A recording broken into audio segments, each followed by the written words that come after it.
When they made her wait outside first class because she didn't look the part, they never imagined she'd be signing their paychecks tomorrow. Elena Martinez stood in the bustling airport terminal, clutching her boarding pass with tired fingers.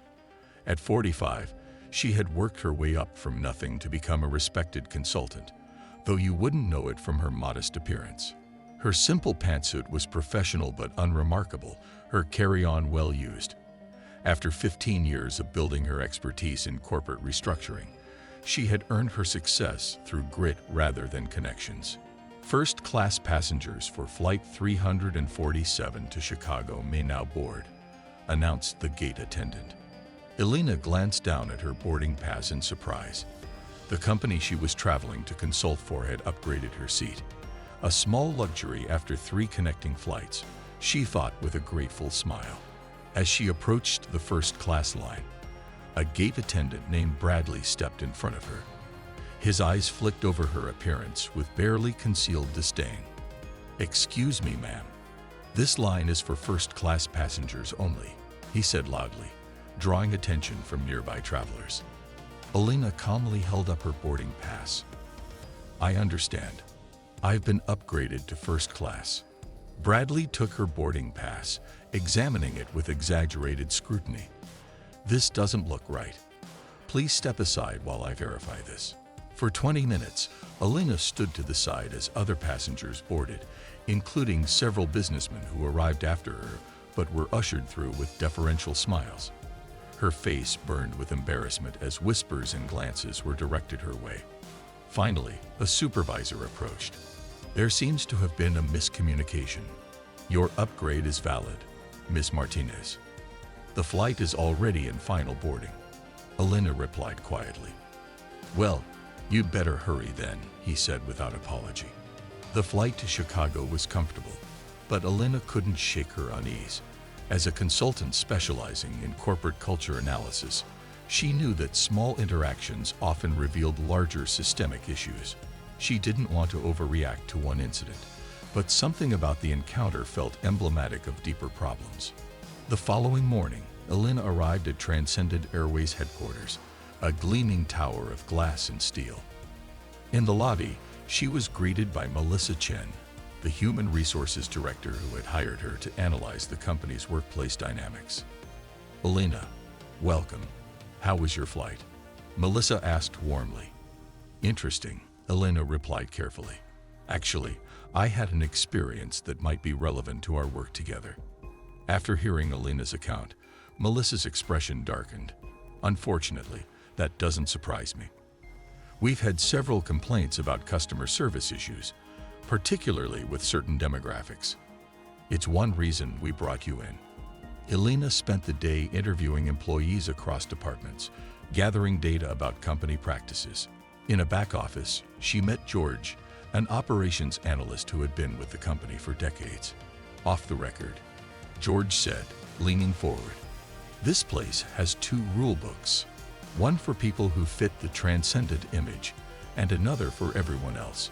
It starts with how we treat passengers and goes all the way up to promotions and executive decisions." By late afternoon, Elena had uncovered a pattern of discriminatory practices that extended beyond customer service to hiring, promotions, and vendor relationships. The company's internal metrics showed declining customer satisfaction and increasing complaints, particularly from women and minorities. The morning sun streamed through the floor-to-ceiling windows of Transcendent Airways' executive floor, casting long rectangles of light across the polished floor of the hallway. Elena Martinez arrived 15 minutes early for her presentation, dressed in a navy pantsuit that was professional if not designer label. She carried her well-worn leather briefcase containing not just a laptop but physical copies of her findings. She'd learned long ago that tangible evidence often made more impact than digital slides. As she waited outside the boardroom, she observed executives arriving in 2s and 3s, their conversations hushed but animated. Many wore expressions of mild annoyance, clearly viewing this meeting as an inconvenience rather than the reckoning it was about to become. Elena recognized Richard Harrington immediately as he strode down the hallway, his silver hair perfectly coiffed, his tailored suit probably worth more than her monthly mortgage payment. He walked with the confident gait of a man who had never been told to wait outside anywhere. "You must be the consultant," he said, extending his hand with practiced charm. His smile didn't quite reach his eyes as they briefly assessed her appearance. "I hope this won't take too long. We have a quarterly earnings call at 11. "I've prepared a concise presentation," Elena replied diplomatically, "but the content deserves your full attention." Richard's eyebrow twitched almost imperceptibly before he motioned toward the boardroom. "Well then, shall we?" The boardroom was a testament to corporate excess. A massive mahogany table dominated the space, surrounded by ergonomic leather chairs. Floor-to-ceiling windows offered a panoramic view of Chicago's skyline. At one end of the room, a state-of-the-art presentation system waited. The space wasn't just designed for meetings. It was designed to intimidate. 10 executives filed in and took their seats, 8 men and 2 women. Elena noted that the women, despite their executive titles, subtly positioned themselves slightly back from the table, a learned behavior in spaces where their voices might be devalued. Melissa Chen from HR gave Elena a small nod of encouragement, though her eyes betrayed nervousness about what was to come. As Elena connected her laptop to the presentation system, Chief Operating Officer James Westfield checked his watch conspicuously. "I understand you've been doing some employee interviews," he said, his tone dismissive. "I hope you found our team members to be appropriately cooperative." "Very much so," Elena replied evenly. "Your employees have been remarkably forthcoming." A flicker of unease crossed James's face, but he masked it quickly with a corporate smile. "Excellent.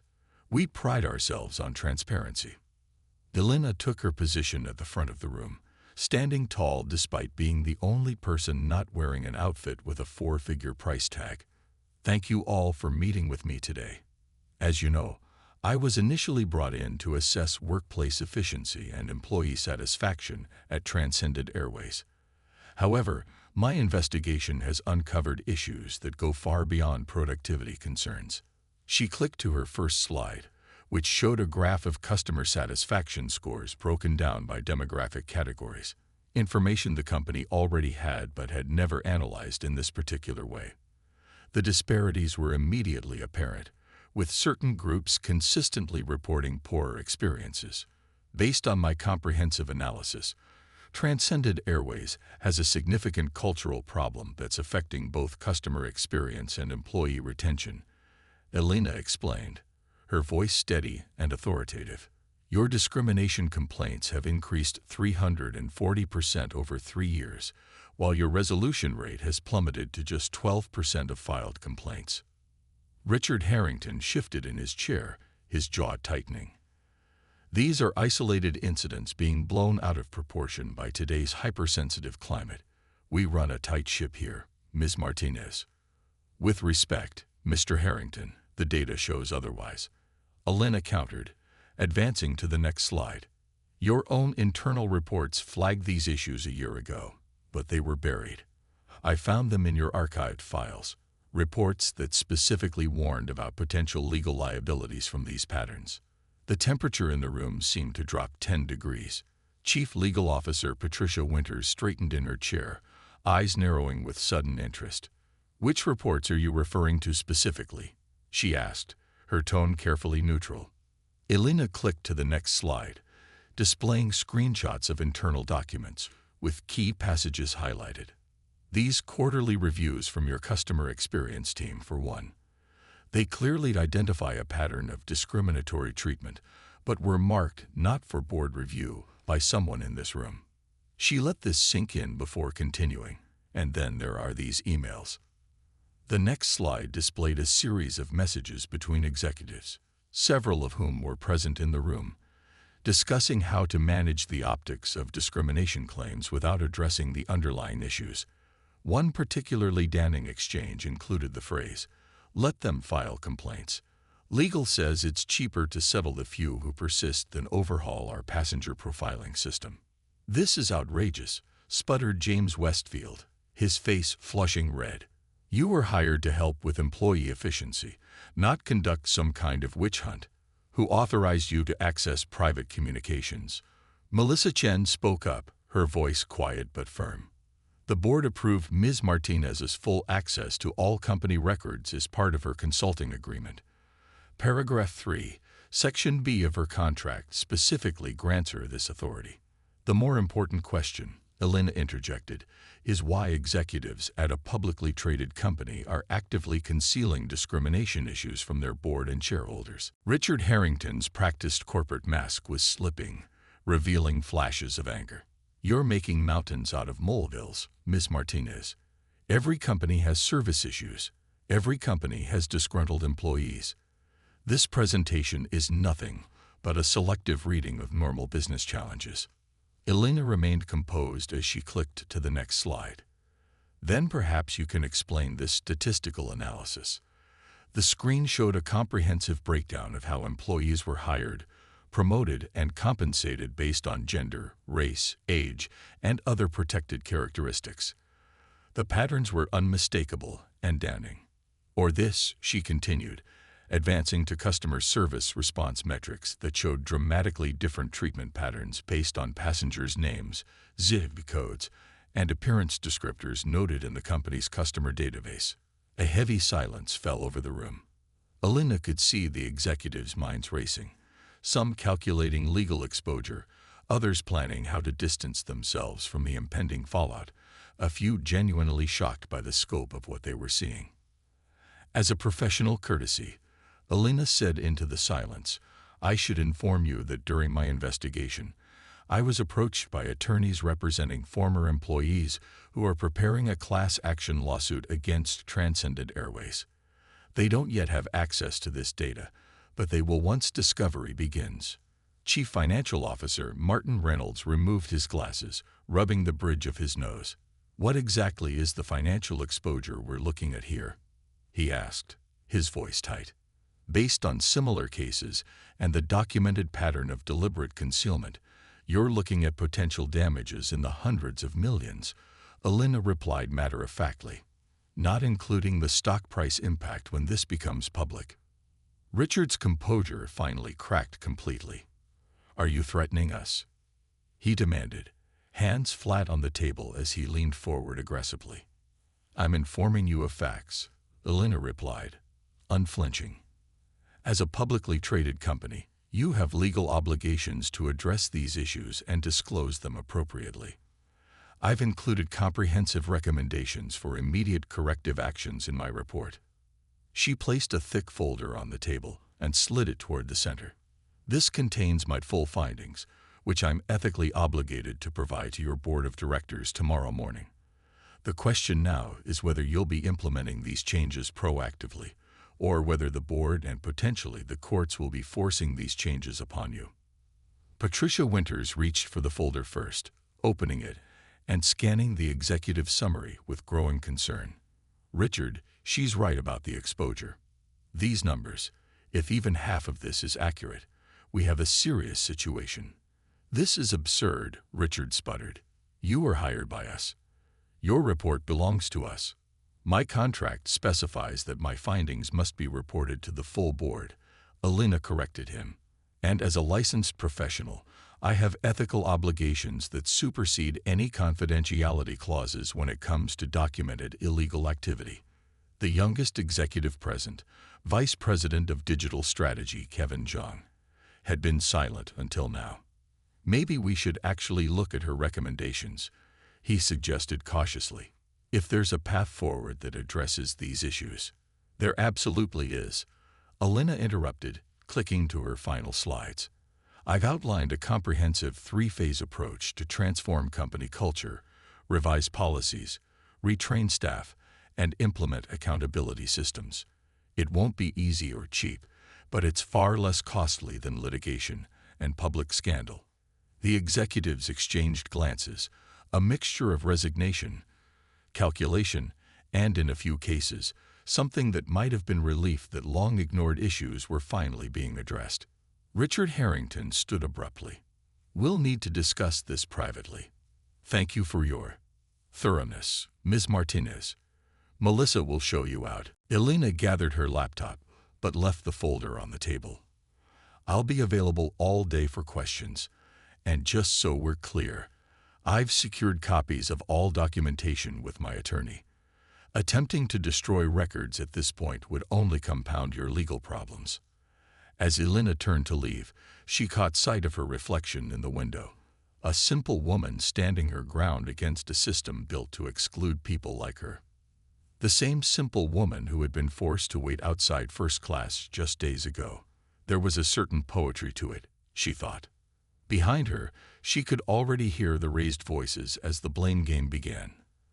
By tomorrow, the company would never be the same.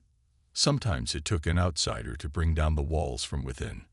And sometimes, justice wore a modest pantsuit rather than a designer label. Melissa escorted Elena to the elevator, waiting until the doors closed before speaking. "You know they'll try to discredit you. They have powerful friends." "They can try," Elena replied with quiet confidence. "But numbers don't lie, and I have all the numbers." As the elevator descended, Elena felt not triumph but resolve. Tomorrow would bring a storm of legal maneuvers, threats, possibly even attempts to buy her silence. But for the first time in Transcendent Airways history, power was in the hands of someone who had been kept waiting outside. The story broke 3 days after Elena's presentation, far faster than anyone at Transcendent Airways had anticipated. Airline EXECXODU SCANDAL screamed the headlines across major business publications and news outlets. The company's stock plummeted 17% in a single trading day as analysts and shareholders alike digested the revelations. Richard Harrington and 4 other senior executives had tendered their resignations following an emergency board meeting that lasted well into the night. Their departures were officially described as pursuing other opportunities, but industry insiders knew better. The board, faced with Elena's meticulous documentation and the looming threat of lawsuits, had acted decisively to distance the company from those most culpable. Elena hadn't sought the spotlight, but when investigative reporters traced the source of the leaked documents back to her consulting work, her phone began ringing incessantly. She declined most interview requests, issuing only a brief statement emphasizing that corporate accountability wasn't about punishment, but about creating healthier workplaces where everyone could thrive. Privately, she couldn't help but reflect on the irony. The same company that had made her wait outside first class was now experiencing its own exclusion from the elite circles of corporate respect.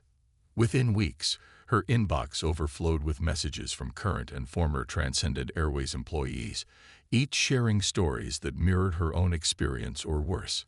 A flight attendant described being consistently assigned to economy while younger, conventionally attractive colleagues served first class.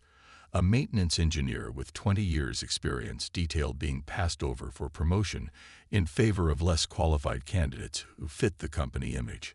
A customer service representative confessed to being trained to flag high-value passengers based on appearance rather than actual ticket class or loyalty status.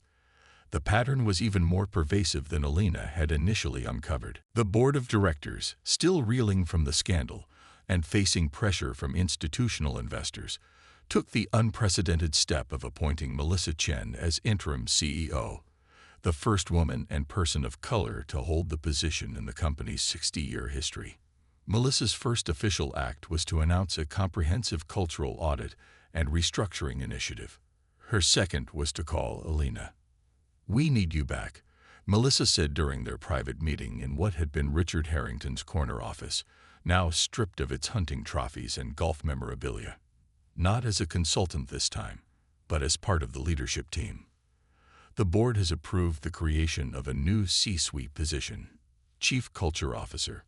They want someone who won't hesitate to speak truth to power, and your name was the only one on the shortlist. Elena hadn't anticipated this turn of events. She had built her consulting practice around short-term engagements, diagnosing problems and recommending solutions before moving on to the next client. Taking an executive role would mean committing to the long, messy work of transformation, rather than simply identifying what needed to change. It would mean trading the freedom of external consultancy for the constraints of corporate politics. Yet it would also mean having the authority to implement the very changes she had championed throughout her career. "I'd need complete autonomy," Alina replied, testing the sincerity of the offer. "Direct reporting to you and the board, not filtered through other executives, a dedicated budget, and veto power on hiring decisions at the director level and above." Melissa smiled, sliding a contract across the desk. "Already included in the terms. The board knows we can't afford half measures right now. We're fighting for our corporate life." 2 weeks later, Alina stood before a company-wide virtual town hall, introducing herself to the 12,000 employees of Transcendent Airways. She spoke candidly about her own experience as a passenger and what it had revealed about the company's culture. "I'm not here because I have all the answers," she told them.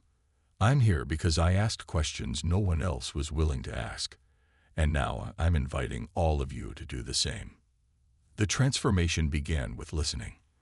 Alina organized anonymous feedback sessions where employees could safely share their experiences without fear of retaliation. She established an ethics hotline that reported directly to her office, bypassing the traditional management chain that had previously buried complaints. The stories that emerged were sometimes heartbreaking, sometimes infuriating, but they provided the roadmap for what needed to change. The work was far from easy. Several middle managers who had thrived under the old system resisted the new direction, some passively and others with outright hostility.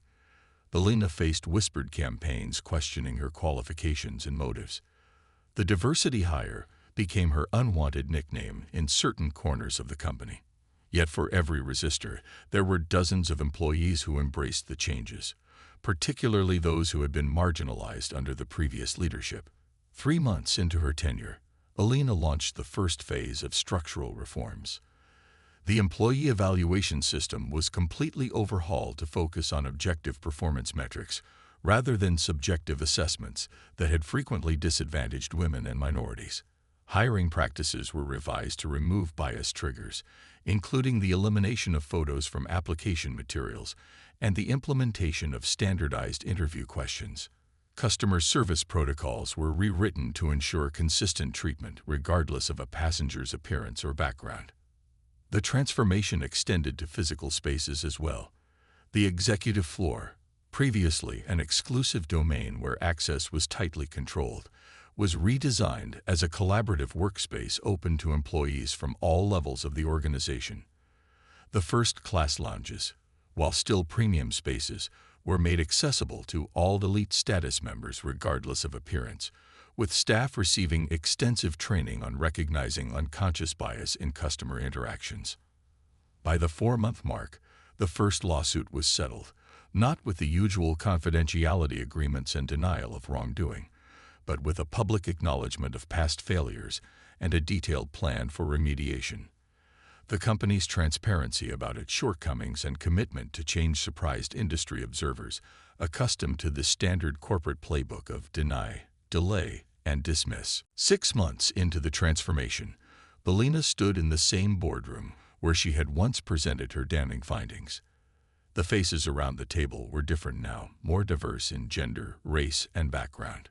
The quarterly results displayed on the screen showed modest but encouraging improvement. Customer complaints had decreased by 23%. Employee retention had stabilized after an initial wave of departures. Social media sentiment, which had turned viciously negative after the scandal broke, was showing signs of recovery. Our customer satisfaction scores have increased 15% overall, Alina reported to Melissa and the executive team. The improvement is even more pronounced among demographic groups that previously reported the poorest experiences. Employee retention is up, particularly among frontline staff, and our diversity metrics show significant improvement at all levels of the organization. Melissa nodded, studying the numbers carefully. The board is pleased with our progress. The stock price is recovering faster than analysts projected, and we've started to win back corporate accounts that suspended their relationships with us. This isn't just about avoiding lawsuits or bad press, Alina replied, closing her presentation. It's about building a company that values every employee and customer equally. The numbers show that's not just the right thing to do. It's good business. Later that afternoon, Elena walked through the premium check-in area at O'Hare Airport, observing the Transcendent Airways counter with quiet satisfaction. The staff reflected the diversity of the passengers they served, and she noticed the consistent professionalism with which they treated everyone approaching the counter.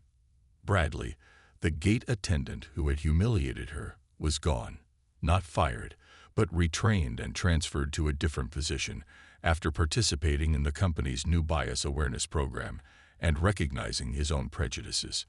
In his place stood a diverse team of attendants who greeted each passenger with the same respectful attention, regardless of how they were dressed or what name appeared on their ID. A simple change, but representative of a company undergoing fundamental transformation from the inside out. As Elena boarded her flight, economy class by choice this time, she struck up a conversation with the flight attendant, asking about the changes at the airline over the past 6 months. The woman didn't recognize Elena, which was exactly how she preferred it. "It's like working for a completely different company," the attendant confided. "For the first time in my career, I feel like I can advance based on my work rather than who I know or how I look. We still have problems. What company does? But at least now we can talk about them without fear." Elena settled into her seat, reflecting on the journey that had brought her here.